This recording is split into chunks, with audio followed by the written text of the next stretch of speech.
എല്ലാവരും digital marketing പഠിക്കുന്നുണ്ട്, അപ്പോൾ ഞങ്ങൾക്ക് അതിന് വേണ്ട ജോലി കിട്ടുമോ? ഏത് എഡ്യൂക്കേഷൻ ബാക്ക്ഗ്രൗണ്ടിൽ നിന്നുള്ള ആൾക്കും ജോയിൻ ചെയ്യാൻ പറ്റും. അതായത് BCom കഴിഞ്ഞതോ BTech കഴിഞ്ഞതോ അല്ലെങ്കിൽ BCO, അങ്ങനെ ഏത് ഗ്രാജുവേഷൻ കഴിഞ്ഞ ആൾക്കും +2 കഴിഞ്ഞ ആൾക്കും ഒക്കെ ഈ മേഖലയിലേക്ക് എൻ്റർ ചെയ്യാൻ പറ്റും. നല്ലൊരു ക്രിയേറ്റീവ് സെൻസ് ഉണ്ടാവുക, അതുപോലെ മാർക്കറ്റിനെ കുറിച്ചൊരു നല്ല അവയർനെസ് ഉണ്ടാവുക എന്നുള്ളത് മാത്രമേ ഈ ഒരു മേഖലയിലോട്ട് എൻ്റർ ചെയ്യാനായിട്ട് വേണ്ട ഒരേ ഒരു കാര്യമുള്ളൂ.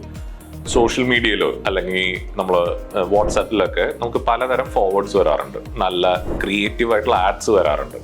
അപ്പോൾ ഈ ആഡ്സ് ഒക്കെ കാണുമ്പോൾ ഇത് കൊള്ളാമല്ലോ, ദെൻ ഇത് ഇന്ന കാരണം കൊണ്ട് എന്നെ എൻഗേജ് ചെയ്തു അല്ലെങ്കിൽ എൻ്റെ ഏജ് ഗ്രൂപ്പിലുള്ള ആളുകളെ എൻഗേജ് ചെയ്തല്ലോ എന്നൊക്കെ നിങ്ങൾക്ക് ഒരു ആഡിനെ കുറിച്ച് ചിന്തിക്കാൻ പറ്റുന്നുണ്ടെങ്കിൽ അതിനർത്ഥം നിങ്ങൾക്ക് ഡിജിറ്റൽ മാർക്കറ്റിങ്ങിൽ അല്ലെങ്കിൽ മാർക്കറ്റിങ്ങിൽ തന്നെ നല്ലൊരു ഫ്ലേവർ ഉണ്ട്, അതിലോട്ട് നിങ്ങൾ എൻ്റർ ചെയ്യാൻ കേപ്പബിൾ ആണ് എന്നുള്ളതാണ്.